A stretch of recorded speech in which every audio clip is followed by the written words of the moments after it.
हम लोग balance of payment chapter कर रहे हैं। चैप्टर नंबर 12 है ये हमारा मैक्रो इकोनॉमिक्स का। बहुत अच्छा चैप्टर है, बहुत ही इंटरेस्टिंग। और इस पूरे पेपर में मैंने इस चैप्टर को एक्चुअली समा दिया है। ठीक है, देखो बैलेंस ऑफ पेमेंट इसका मतलब क्या है। पहली बात तो बैलेंस ऑफ पेमेंट डेफिनेटली हमारी दूसरी कंट्रीज के साथ जो डीलिंग होती है regarding foreign exchange, foreign currencies, उन फॉरेन करेंसीज को जब रिकॉर्ड किया जाता है प्रॉपर अकाउंटिंग फॉर्मेट में। ठीक है, अकाउंटिंग फॉर्मेट क्या, वो डेबिट क्रेडिट वाली चीजें यहाँ पर भी होती हैं। बट हमने डेबिट क्या पढ़ा था 11 में, debit what comes in, credit what goes out. यहाँ पर थोड़ा सा उल्टा हो जाएगा। डेबिट में क्या आएगा बच्चों, डेबिट में जब जब भी आपके पास कोई फॉरेन करेंसी आएगी, मतलब जिस भी आप कंट्री से रिलेटेड, ये बैलेंस ऑफ, हर कंट्री से रिलेटेड बैलेंस ऑफ पेमेंट का डेटा फॉर्मेट अलग बनता है बच्चों। ठीक है, मतलब आपका अगर डॉलर्स का है तो वो अलग बनेगा, धर्म का है तो वो अलग बनेगा, पाउंड्स का है तो वो अलग बनेगा। ठीक है, इसलिए आपको समझ नहीं आता, पता है आपको। तो यहाँ पर थोड़ा उल्टा है इको में। क्रेडिट आइटम्स में सारा इनफ्लो रिकॉर्ड होगा। इनफ्लो मतलब जिस जिस भी ट्रांजेक्शन से फॉरेन करेंसी आएगी वो रिकॉर्ड होगा हमारा क्रेडिट आइटम्स में, और जिन जिन भी ट्रांजेक्शन से हमारी फॉरेन करेंसी जाएगी वो रिकॉर्ड होगा हमारा डेबिट आइटम्स में। ठीक है, अब कर एक इसमें बैलेंस ऑफ पेमेंट में एक होता है करंट अकाउंट, जैसे हम अकाउंटेंसी में करते हैं। करंट अकाउंट मतलब रूटीन इन नेचर। ठीक है, रूटीन इन नेचर जो चलता है वो करंट अकाउंट। तो current account routine in nature में आपको पता है कि बाहर की कंट्रीज के साथ हमारा रूटीन में गुड्स एंड सर्विसेज का लेन देन चलता रहता है। ठीक है, तो विजिबल आइटम्स वो वाले items which can be seen और टच्ड, इसके अंदर आ जाएगा गुड्स का मामला। ठीक है, गुड्स मतलब आपका, गुड्स के अंदर कोई भी गुड्स हो सकती है, कपड़ा, जूते, एनीथिंग। ठीक है, मोबाइल, कुछ भी, चार्जर, कुछ भी। ठीक है, तो इसमें विजिबल आइटम्स में आपका एक्सपोर्ट गुड्स, अगर हम एक्सपोर्ट करेंगे, आप ये मत देखना बच्चों कि गुड्स आर गोइंग आउट, आपने करेंसी का देखना है, पैसे आ रहे हैं। ठीक है, फॉरेन करेंसी आ रही है, तो एक्सपोर्ट ऑफ गुड्स की वजह से हमारे पास फॉरेन करेंसी आएगी और इंपोर्ट ऑफ गुड्स की वजह से हमारे पास से फॉरेन करेंसी जाएगी। और इन दोनों का difference is balance of trade, और यू कैन से कि net export of goods also, सिर्फ गुड्स है ना, अभी सर्विसेज नहीं आई इसमें। राघव सुन रहा है, नेट एक्सपोर्ट ऑफ गुड्स और balance of trade. Balance of trade भी इसका नाम है, अदर नेम है, सिर्फ इसी का अदर नेम है और किसी का अदर नेम है भी नहीं है। इसके बाद इनविजिबल आइटम्स, इनविजिबल आपकी सर्विसेज हो गई। सर्विसेज में ट्रांसपोर्टेशन, बैंकिंग, इंश्योरेंस, ये सब। तो इसमें एक्सपोर्ट ऑफ सर्विसेज की वजह से हमारे पास फॉरेन करेंसी आएगी, और इंपोर्ट ऑफ सर्विसेज की वजह से हमारे पास फॉरेन करेंसी जाएगी हमारे पास से। तो इसका जो डिफरेंस है, इसका difference would be known as net export of services. ठीक है, अब इसके बाद आ गया, ये सारे वो काम चल रहे हैं बच्चों जिनमें हमारा जो रूटीन इन नेचर है। रूटीन में हम बाहर की कंट्रीज के साथ फॉरेन ट्रेड में export and import of goods and services करते रहते हैं। ठीक है, इसके अलावा यूनिलेटरल आइटम्स, और इन सब ट्रांजेक्शन्स की वजह से ना बच्चों कुछ कैपिटल स्टॉक में चेंजेस नहीं आते। कैपिटल स्टॉक मुझे कोई बता सकता है?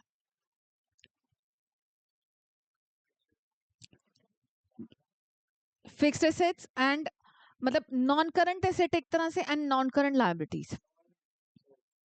आप रहने दीजिए, non current asset and non current liabilities, दूसरे भी कंफ्यूज हो जाएंगे आपके आंसर से। तो ठीक है ना, नॉन कर चल नॉन करंट मतलब लॉन्ग टर्म टाइम पीरियड वाली बेटा। ठीक है, एक साल से ज्यादा टाइम पीरियड वाली। Non current assets and non current liabilities, उसको हम कैपिटल स्टॉक बोलते हैं बच्चों। क्योंकि देखो मैं ऑनेस्टली आपको बताऊं, मेरे को भी बड़ा अच्छा लगा था। कई साल पहले एक बच्चे ने मेरे से पूछा था कि मैम अगर आप सिर्फ एसेट की बात करोगे, एसेट का आना जाना, तो डेफिनेटली ये गुड्स और मतलब ये सर्विस, गुड्स तो स्पेशली स्टॉक का पार्ट है, तो करंट एसेट तो इसमें भी आ जा रही हैं, या पैसे का आना जाना, कैश करेंसी भी तो एक तरह से हमारे पास करंट एसेट है। तो कैपिटल स्टॉक का मतलब है non current asset and non current liabilities, ये ध्यान रखना। ठीक है बच्चों, थोड़ा सा स्पेस दे देना उसको। ठीक है बच्चों, यूनिलेटरल आइटम्स मतलब आपकी one sided transactions. One sided transactions की अगर हम बात करें तो ट्रांसफर इनकम, हमारे पास हमारी कंट्री में कोई गिफ्ट्स, डोनेशंस, पॉकेट मनी, कुछ भी वन साइडेड ट्रांजेक्शन हुई। ट्रांसफर पेमेंट, हमने बाहर अपने बच्चों को, अपने पेरेंट्स को कुछ यूनिलेटरल ट्रांसफर्स करी, गिफ्ट्स, पॉकेट मनी, डोनेशंस, कोई ग्रांट्स, कोई किसी तरह की हेल्प ड्यूरिंग अर्थक्वेक, ठीक है, ये सब यूनिलेटरल हैं, क्योंकि इसके बदले में कहीं कुछ हम लोग रिटर्न में एक्सपेक्ट भी नहीं करते और दिया भी नहीं जाता, ठीक है। इसको क्या बोल देंगे हम? Net transfer income. ओके, मतलब नेट ट्रांसफर इनकम लिखा है तो ऑब्वियसली आंसर पॉजिटिव में होगा, और अगर वो नेट ट्रांसफर पेमेंट लिख देंगे तो मतलब इसका मतलब हमारी इनकम कम हुई है और पेमेंट ज्यादा हुई है। याद है नेशनल इनकम का चैप्टर करते हुए हम लोग NFIA करते थे, net factor income from abroad. तो कहीं अगर आप net factor income from abroad को प्लस कर रहे हो और उन्होंने क्वेश्चन में net factor income to abroad दे दिया, तो आप उसको माइनस कर दोगे। इसका मतलब हमारे पास से फैक्टर इनकम ज्यादा गई और आई कम, इसलिए उन्होंने टू अब्रॉड, टू पर एम्फेसाइज करा। तो यहाँ पर अगर मैं नेट ट्रांसफर इनकम लिख रही हूँ, जो कि बुक में भी लिखा हुआ है ऑब्वियसली, या नेट फैक्टर इनकम लिख रही हूँ, तो मतलब हम लोग इस वाले कंटेंट का डेटा ज्यादा एज्यूम कर रहे हैं कि हमारे पास आया ज्यादा और गया कम, मतलब उस कंट्री से रिलेटेड फॉरेन करेंसी आई ज्यादा और गई कम, तो नेट फैक्टर इनकम यहाँ पर हो जाएगा। ठीक है बच्चों, ओके। अब जब इन चारों के बैलेंसेस को आप ऐड कर दोगे तो आपके पास बैलेंस ऑन करंट अकाउंट निकल कर आएगा, या फिर आप ये कर सकते हो इन सब का टोटल माइनस इन सब का टोटल, ये टोटल माइनस ये टोटल, वो भी तो बैलेंस ऑन करंट अकाउंट ही होगा, ठीक है, क्योंकि जितनी टोटल करेंसी आई और माइनस जितनी टोटल करेंसी गई, इन चारों को ऐड करके, इन चारों को ऐड करके, माइनस करके। युवराज ध्यान दे रहे हो बेटा? तो ये हुआ हमारा करंट अकाउंट पर जो जो ट्रांजेक्शन होती हैं। इसके अलावा कैपिटल अकाउंट में वो वाली ट्रांजेक्शन होंगी जिससे कि non current asset and non current liabilities impacted होंगी, इफेक्ट आएगा, और कैपिटल स्टॉक चेंज होंगे इसमें, ठीक है। तो अब यहाँ पर हमारी बोरिंग एंड लेंडिंग, बोरो करोगे तो फॉरेन करेंसी आएगी ना, और बताओ एसेट लायबिलिटी पर इसका क्या इम्पैक्ट होगा? एसेट पर सब चुप रहेंगे, एसेट पर होगा या लायबिलिटी पर होगा? भावन, बोरो करोगे तो एसेट पर इम्पैक्ट आएगा या लायबिलिटी पर आएगा? लायबिलिटी क्या हो जाएगी? लायबिलिटी क्या हो जाएगी बेटा? करंट लायबिलिटी, लायबिलिटी बढ़ेगी। सुहानी,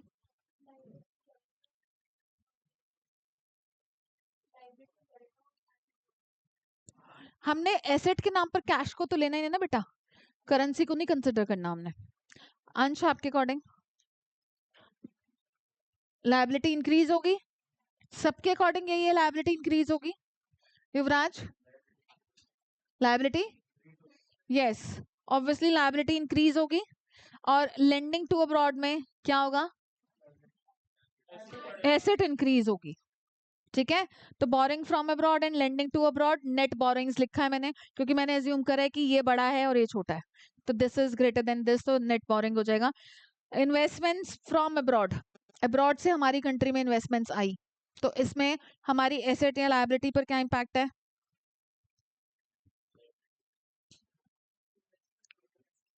इन्वेस्ट किया इन्होंने यहाँ पर, तो एसेट बढ़ेगा, लायबिलिटी बढ़ेगी, हमें वो पैसा रिफंड करना होगा। भाई दुनिया, बाहर से दुनिया तुम्हारे यहाँ पैसा लगा रही है तो तुम लेके थोड़ी ना बैठ जाओगे, ठीक है। इसके बाद इन्वेस्टमेंट्स टू अब्रॉड में हमारी एसेट बढ़ेगी, और ये हमारा नेट इन्वेस्टमेंट्स फ्रॉम अब्रॉड।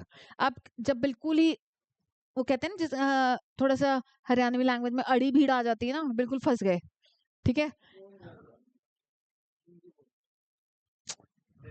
उस अड़ी भीड़ में जब हम लोग बिल्कुल फंस गए और हमारे पास कोई और जुगाड़ नहीं है, तो फिर हम क्या करते हैं बच्चों?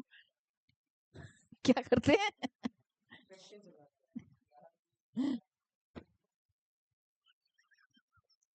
सुनाई कुछ और दे रहा था वैसे इसका। Change in foreign exchange reserves में गवर्नमेंट के पास भंडार है, उन भंडारों को गवर्नमेंट क्या करती है? यूज यूज करना नहीं, नहीं, नहीं वो भी नहीं बोलूंगी मैं, बहुत ही गलत इंप्रेशन जाएगा। थैंक यू सो मच, ये बहुत बदतमीज इंसान है बच्चों, वही केशव होगा, ठीक है। डिक्रीज इन रिजर्व्स में गवर्नमेंट क्या करती है? अपने भंडारों को यूज करती है और मतलब ऑब्वियसली उन्होंने करेंसी का इनफ्लो कर दिया ना, फिर उस केस में अपने भंडार से निकाला, रिजर्व से निकाला और लोगों को दे दिया। फ्री में नहीं दिया, ऑब्वियसली कुछ ना कुछ बदले में लिया जाएगा। ऐसे इंक्रीज इन रिजर्व करती है गवर्नमेंट जब जिस मोमेंट पर उनको लगता है कि नहीं यार करेंसी को अब थोड़ा होल्ड पे डालना है उस पर्टिकुलर कंट्री की करेंसी को, तो फिर अपने रिजर्व में डालना शुरू कर देती। नेट डिक्रीज इन रिजर्व बच्चों, नेट डिक्रीज इन रिजर्व हो जाएगा इन दोनों का डिफरेंस।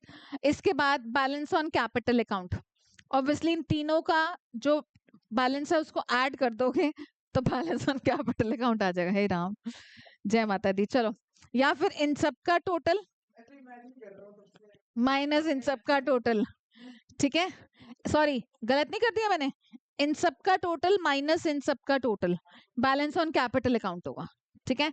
और जब आप देखो ध्यान से, balance on current account and balance on capital account को ऐड कर दोगे तो आपका बैलेंस ऑफ पेमेंट आ जाएगा, फाइनल बैलेंस ऑफ पेमेंट। या बैलेंस ऑफ पेमेंट के लिए हम ऐसा कर सकते हैं, ये ऊपर से लेकर नीचे तक सारा टोटल, ठीक है, और इसके रिगार्डिंग भी ऊपर से लेकर नीचे तक सारा टोटल, और फिर इस टोटल को इस टोटल से माइनस कर देंगे तो बैलेंस ऑफ पेमेंट आ जाएगा, ठीक है। अभी ये मैंने आपको एक्सप्लेन करा ये पूरी शीट। अब मैं इसके रिगार्डिंग आती हूँ बुक पर, ठीक है। बुक में हम लोगों ने क्या करना है बच्चों, बुक में हमारा जो चैप्टर है बेटा,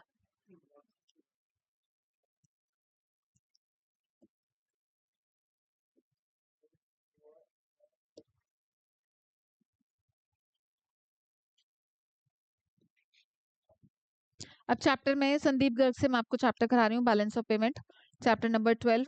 मैंने चैप्टर की समरी एक तरह से आपको वहां पर दे दी। अब हम आते हैं इस चैप्टर की बुक में क्या क्या लिखा गया है उसके ऊपर, ठीक है।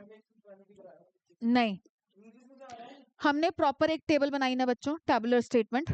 तो balance of payment, balance of payment is an accounting statement, proper एक अकाउंटिंग स्टेटमेंट है ये, ठीक है। That provides a systematic record, system से रिकॉर्ड कर रहे हैं ना बच्चों हम, डेबिट क्रेडिट को अच्छे से रिकॉर्ड किया हमने, ठीक है। That provides a systematic record of all economic transaction, economic obviously पैसा इन्वॉल्व है, between the residents of a country, बाहर की कंट्रीज के साथ जो मेंटेन हो रहा है फॉरेन करेंसी के रिगार्डिंग, उसी को तो हम, and rest of the world, ठीक है, अब्रॉड के लोगों के साथ और यहाँ के रेजिडेंट्स के बीच में आपस में जो भी चीजों का लेन देन हुआ, गुड्स का, सर्विसेज का, यूनिलेटरल ट्रांसफर्स, बोरिंग लेंडिंग भी आप बाहर की गवर्नमेंट के साथ भी करोगे, लोगों के साथ भी करोगे, ठीक है, in a given period of time, obviously normally 1 year, okay. इसके बाद इकोनॉमिक ट्रांजेक्शन से क्या मतलब है, इकोनॉमिक ट्रांजेक्शन में वही सब दिया गया है। देखो बच्चों, economic transaction refer to those transaction which involve transfer of title, ownership change हो जाएगी ना, ट्रांसफर ऑफ टाइटल और ownership of goods, services, money and assets. Broadly हम कैटेगराइज करते हैं इनको किन किन आइटम्स में, विजिबल आइटम्स मैंने आपको वहां पर दिखाया था। विजिबल आइटम्स में क्या था हमारा, goods, only goods, physical goods which can be seen or touched. So these include all types of physical goods which are exported and imported. These are called visible items as they are made of some matter or material and can be seen, touched and measured, ठीक है। The movement of such item is open, कोई किसी country के साथ कोई वो तो नहीं है, रिस्ट्रिक्शन है, हर एक कंट्री के साथ हर किसी कंट्री का आपस में ओपन है ये मामला, कोई भी किसी तरह की भी गुड्स एक्सपोर्ट इंपोर्ट कर सकता है, ठीक है। तो movement of such item is open and can be verified bye custom officials, आपको पता है कि कस्टम वाले चेक तो करते हैं ना, वेरीफाई करते हैं। इसके बाद इनविजिबल आइटम्स, इनविजिबल आइटम्स की अगर हम बात करें तो invisible items of trade refer to all types of services like shipping, ठीक है, शिपिंग हमारा, बैंकिंग, इंश्योरेंस एक्सेट्रा, ठीक है बच्चों, which are given and received, ये सर्विसेज भी हम लेंगे या देंगे। These are called invisible items as they can not be seen, felt, touched और मेजर्ड, ठीक है। इसके बाद यूनिलेटरल, यूनिलेटरल हमारी वन साइडेड ट्रांजेक्शन है, आपको पता है। Unilateral transfers includes gifts, personal remittances and other one way transactions. One way क्यों है, क्योंकि एक ही साइड आएगा या जाएगा, बदले में रिटर्न में कुछ भी नहीं आएगा, ठीक है। इसके अलावा since these transactions do not involve any claim for repayment, ठीक है, कोई भी क्लेम नहीं होता रीपेमेंट का, तो these are known as unrequited transfer. Unrequited word का मतलब बता सकता है कोई मुझे? ये भी खुलवा दे। एक ही साइड क्या? अन हाँ, अनसिक्योर्ड बताएगा कोई? अनरिक्विटेड। रिक्वेस्ट भी करी उसके लिए ऐसी आ गई।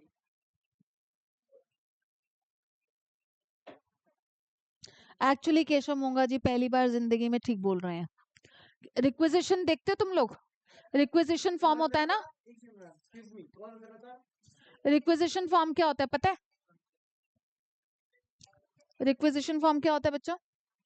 देखते हो हॉस्पिटल जाते हो तो रिक्वेजिशन फॉर्म भरना होता है हम लोगों को। तो वो रिक्वेजिशन फॉर्म भरने के रिगार्डिंग हम लोगों को वो क्या कहते हैं कि आपको कौन कौन से आइटम्स चाहिए, उसके लिए आप अपनी रिक्वायरमेंट भर के दो, फॉर्म भर के दो कि आपको क्या क्या चाहिए। ठीक है, तो वो उसको बोलते हैं हम रिक्वेजिशन फॉर्म। तो अनरिक्विटेड का क्या मतलब है कि अगर आपने वो गिफ्ट्स दिया, ग्रांट्स दिया, डोनेशंस दिया, तो उसके बदले में, हाँ, उसके बदले में कुछ भी मांगा नहीं गया। ओके बच्चों, ठीक है। इसके बाद कैपिटल ट्रांसफर्स। कैपिटल ट्रांसफर्स में ऑब्वियसली कैपिटल स्टॉक, इसमें आपका borrowing, sale of asset, capital payments through capital repayments, purchase of asset, इनके थ्रू हो जाएगा। इसके बाद बैलेंस ऑफ पेमेंट का स्ट्रक्चर क्या है? डबल एंट्री सिस्टम पर मेंटेन होता है, ये मैंने आपको दिखाया अभी। क्रेडिट साइड पर सारा इनफ्लो आएगा, जहां जहां से करेंसी हमारे पास आएगी इनफ्लो आएगा। डेबिट साइड पर क्या आएगा? सारा आउटफ्लो या यूजेस ऑफ फॉरेन एक्सचेंज, वो किस साइड पर रिकॉर्ड होगा? डेबिट साइड पर। अब देखो ये जो मैंने आपको इमेज दिखाई,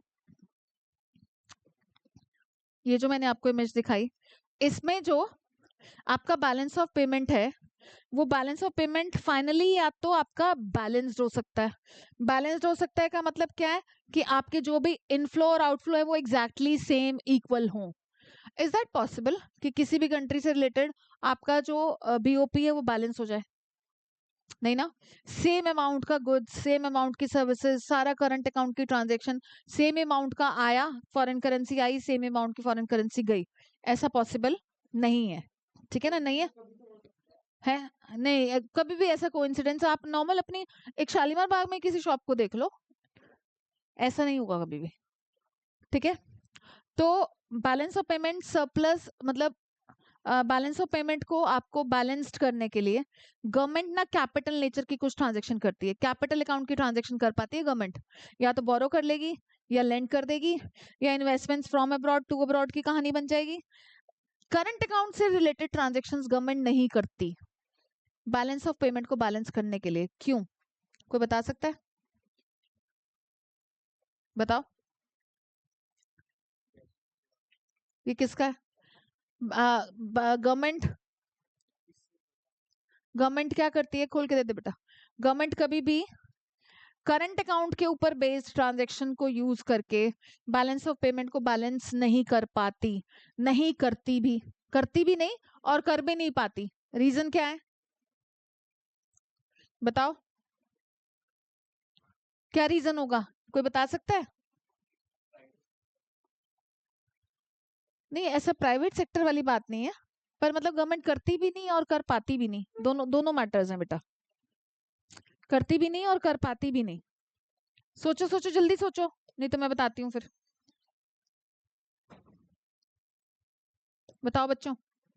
अरे भाई, तुम किस दूसरी कंट्रीज के साथ जबरदस्ती थोड़ा ना कर सकते हो कि प्लीज हमारी गुड्स खरीद लो, प्लीज हमारी शिकमाम से पढ़ लो।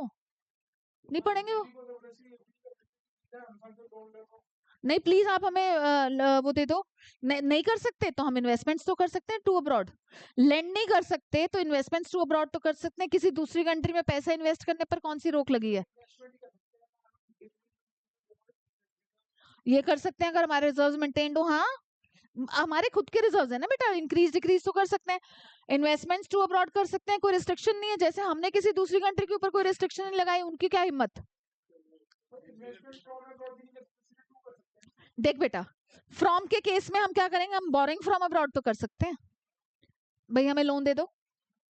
तो इन तीनों में से कोई तो पॉसिबिलिटी बनेगी, पर इन चारों में से कोई पॉसिबिलिटी, प्लीज हमें गिफ्ट दे दो, डोनेशन दे दो, हाय दे दो प्लीज, प्लीज नहीं होता बेटा। मतलब कोई जबरदस्ती नहीं है ना।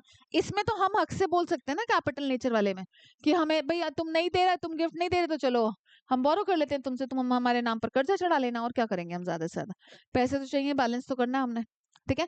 तो गवर्नमेंट जब इसको बैलेंस करती है बीओपी को, तो बैलेंस करने के लिए वो करंट अकाउंट की नेचर की ट्रांजैक्शंस करती है। कैपिटल अकाउंट की करती है, करंट वाली नहीं कर पाती है।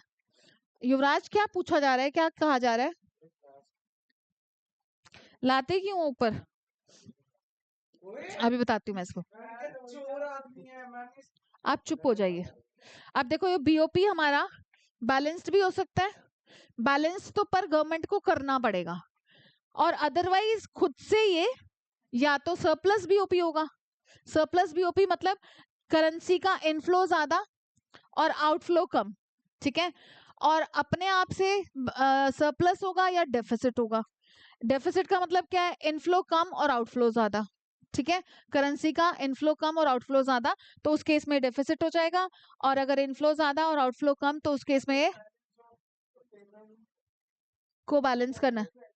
हाँ, पॉजिटिव में आया तो इट मीन्स वो सरप्लस है। हाँ, यस।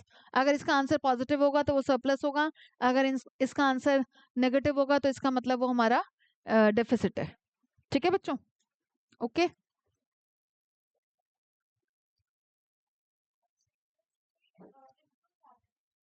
हाँ जी बेटा। सरप्लस में इनफ्लो ज्यादा और आउटफ्लो कम। किसका? भावन, ये लो, ठीक है। मैं भूल गई। Balance BOP, BOP is balanced when receipt of foreign exchange are equal to payment of foreign exchange. Surplus BOP surplus में तब होगा when receipts of foreign exchange are more than the payments. और deficit कब होगा? When receipts of foreign exchange are less than the payment. मतलब इसको इतनी tension है, उसको कह रहे दे, मतलब मेरा गया हुआ तो तेरा कैसे बच जाए।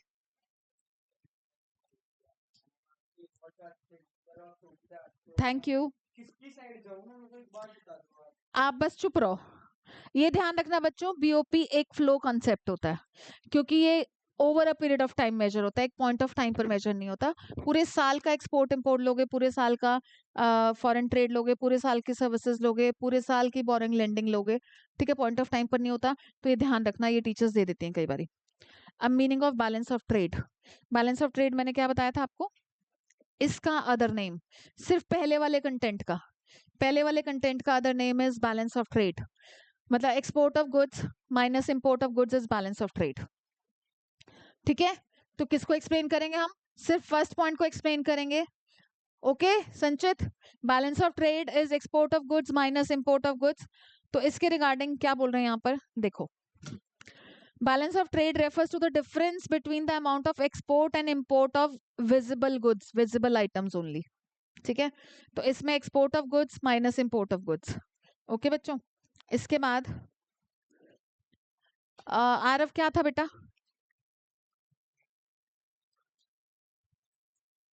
इसके बाद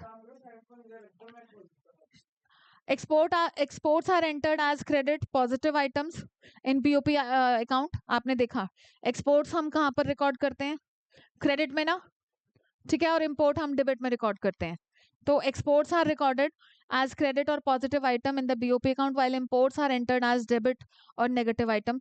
BOT balance of trade, BOP की बात नहीं कर रहे, बीओटी की बात कर रहे हैं। बीओपी तो बहुत बड़ा, बहुत वाइडर कॉन्सेप्ट है, बीओटी तो उसका एक इत्तू सा पार्ट है, ठीक है ना। बीओपी है पूरे उस चिट्ठे का, पूरे उस स्टेटमेंट का टोटल, ठीक है। बीओटी सिर्फ export and import of goods की बात चल रही है यहाँ पर, ठीक है। BOT is just a part of BOP account, ठीक है आरव, क्लियर है? And plays a crucial role in deciding the overall situation. Crucial role इसलिए क्योंकि देखो सबसे ज्यादा फॉरेन करेंसी का आना जाना गुड्स के रिगार्डिंग ही होता है, ना सर्विसेज इतनी होती है, ना यूनिलेटरल ट्रांसफर्स इतनी होती हैं, ना फैक्टर इनकम लैंड लेबर वगैरह वगैरह इतना नहीं होता, ना बोरिंग लेंडिंग इतनी ज्यादा होती है। बोरिंग लेंडिंग तो चलो वो बात हो गई कि बिल्कुल ही हारे का सहारा, अड़ी भीड़। हारे का सहारा तो समझ आता होगा, क्या होता है आगे? हारे का सहारा बाबा श्याम हमारा, नहीं, हारे का सहारा बाबा श्याम हमारा। हाँ बात तो सेम है।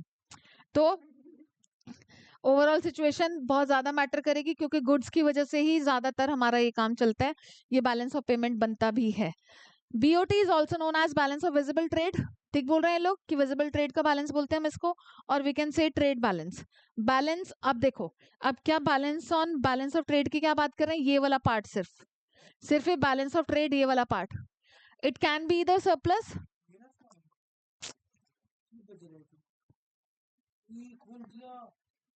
गलती से हो गया, चढ़ जाते हैं। सिर्फ इसकी बात हो रही है बच्चों, balance of trade. Balance of trade या तो सरप्लस होगा, तेरी बातें सोचा करो, सोचकर बोला करो। Balance of trade, balance of trade हमारा या तो सरप्लस होगा या डेफिसिट होगा, ठीक है ना बच्चों। क्या गवर्नमेंट अकेले इसको बैलेंस करने में जुटेगी? नहीं ना, पागल थोड़ी ना गवर्नमेंट। चलो जी आओ जी गुड्स का निपटारा करते हैं पहले, चलो जी आओ जी पहले सर्विसेज का निपटारा करते हैं, कभी नहीं करेगी गवर्नमेंट। गवर्नमेंट फाइनली कहेगी कि पूरे साल के एंड में बता देना, देखेंगे फिर क्या होता है, ठीक है। मतलब बीओपी को तो बैलेंस करेगी, एक एक अलग अलग कंटेंट को बैलेंस करने में नहीं लगी रहेगी, पागल ही हो जाएगी गवर्नमेंट, ठीक है। तो balance of trade can be either surplus और डेफिसिट। करण, सब चुप रहेंगे। बैलेंस ऑफ ट्रेड सरप्लस कब होगा बेटा? जब बैलेंस बढ़ेगा। पॉजिटिव बैलेंस किस चीज का? इंपोर्ट्स का बैलेंस बढ़ेगा। अंश,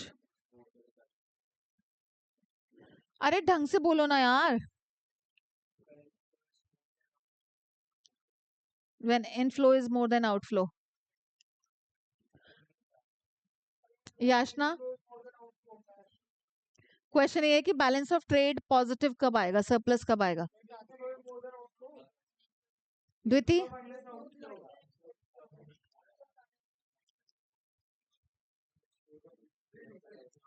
इसको बोलो ना, एक्सपोर्ट ऑफ गुड्स और इंपोर्ट ऑफ गुड्स की कहानी बोलो ना बच्चों। When export of goods is more then import of goods, ठीक है। तो इनफ्लो तो सारी चीजों से भी तो इनफ्लो होता है, तुम्हें सिर्फ गुड्स स्पेसिफाई करना है। और करण जी आप क्यों नहीं ध्यान लगाते हो भाई? मैं तो मुझे कई बार समझ नहीं आता एक दो बच्चों के रिगार्डिंग, तो कि अगर तुम्हें कुछ समझ नहीं आ रहा तो टोकर पूछते क्यों नहीं हो भाई? उसमें आप भी एक हो। चलिए पूछिए। हाँ बिल्कुल बिल्कुल बिल्कुल बिल्कुल। क्या कह रहे हैं? हाँ पता चल गया मुझे। क्या कह रहे, कौन पूछता है? नहीं बेटा वो नहीं पूछता, वो पूछता होता तो मेरे लिए तो जिंदगी सफल हो गई होती, ठीक है। करण जी पूछ लिया करो, नहीं आरव को समझ आ रहा होता है। अंश का इतना बुरा आंसर नहीं होता कि ये तो बिल्कुल ही ब्लंडरस आंसर करता है ना भाई, जब इंपोर्ट्स बढ़ जाएंगे।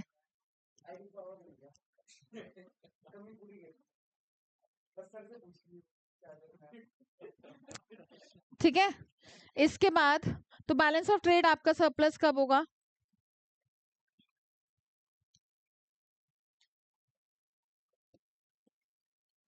Balance on balance of trade के regarding, the balance of trade need not balance itself, इसको गवर्नमेंट बैलेंस नहीं करेगी। It is not necessary that the export of good is always equal to import of goods. Balance on BOT can also be surplus or deficit.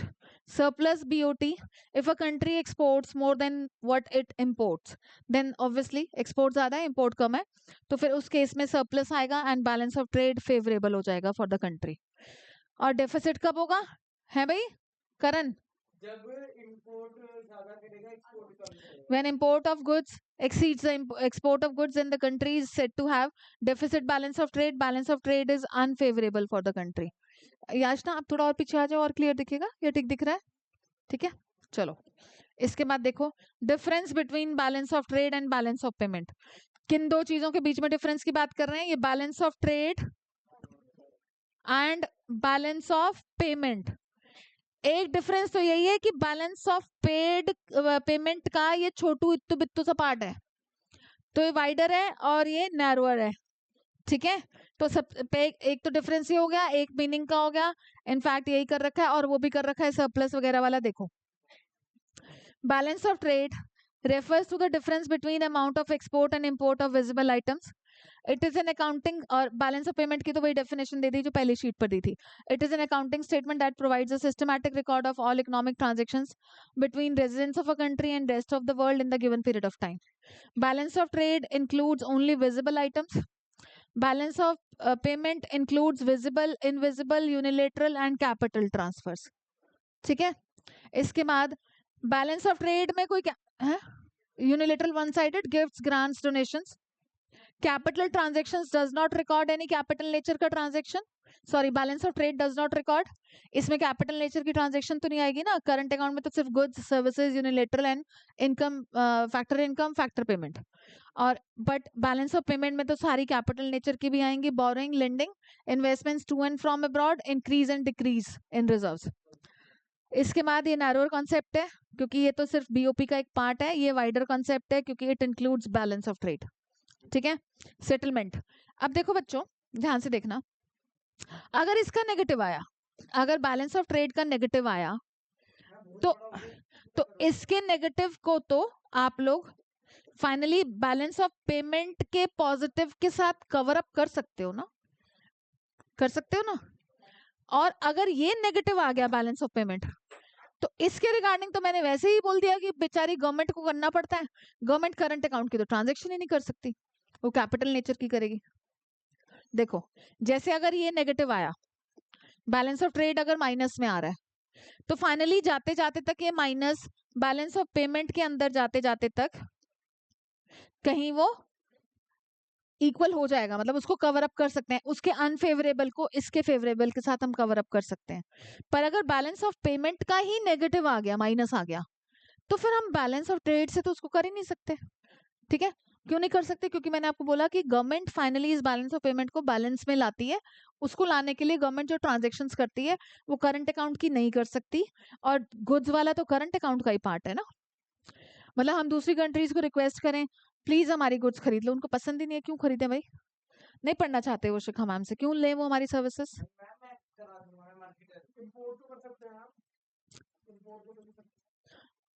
Import तो पहले ही ज्यादा हुआ पड़ा है, तभी तो माइनस आया हुआ है.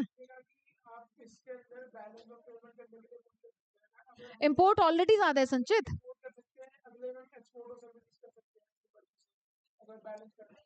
नहीं, एक्सपोर्ट और सर्विस वो नहीं पढ़ना चाहते भाई शिखा मैम से. कौन सी सर्विसेज देगा वो? हमारे बैंक में अकाउंट नहीं खुलवाना चाहते. सही बात है मैम.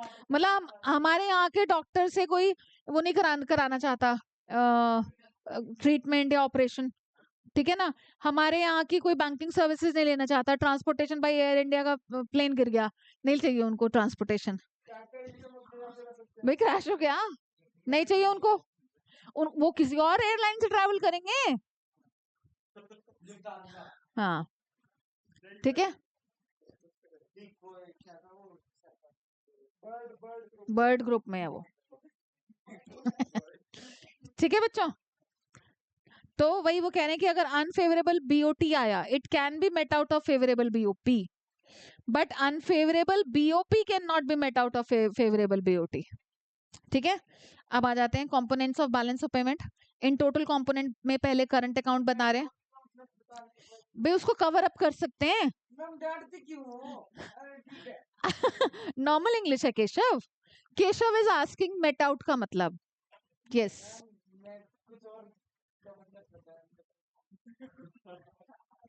मीटअप नहीं है ये. एक मिनट, मैं वो गंदी सोच मैं बताती हूँ, एक सेकेंड.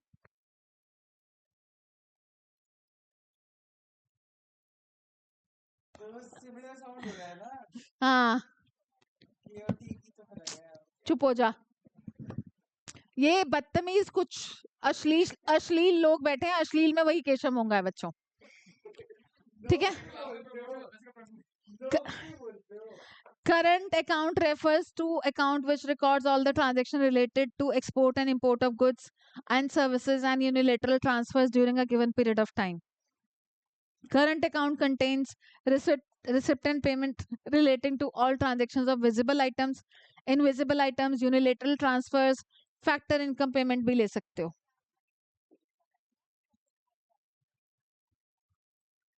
मैम मेरी वजह से आवाज आ रही है। कोई बात नहीं।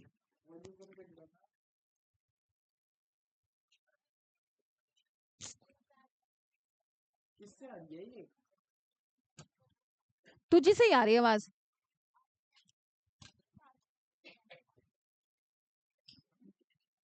ठीक है बच्चों, कंपोनेंट्स में एक्सपोर्ट ऑफ गुड्स आ गया। सबसे पहले करंट अकाउंट के कंपोनेंट्स बता रहे हैं, वही जो चार मैंने आपको यहाँ पर दिखाए थे। Visible items, invisible, unilateral transfers, factor income and factor payment. तो यहाँ पर मेन कंपोनेंट में मर्चेंडाइज भी बोलते हैं ना हम गुड्स को, ठीक है। मर्चेंडाइज ट्रांजेक्शन और visible trade, a major part of transaction in the foreign trade is in the form of export and import of goods, visible items. Payment of import of goods is written on the negative side, debit side, and receipt is shown on the positive side. Balance of these visible export and import is known as balance of trade और trade balance, ठीक है। अब trade balance can be of two types, ठीक है। आपने देखा trade deficit भी हो सकता है एंड ट्रेड सरप्लस भी हो सकता है, मतलब आपका बैलेंस ऑफ ट्रेड माइनस में भी आ सकता है एंड बैलेंस ऑफ ट्रेड अभी हमने डिस्कस किया था प्लस में भी आ सकता है। करण, प्लस में कब आएगा balance of trade? Thank you.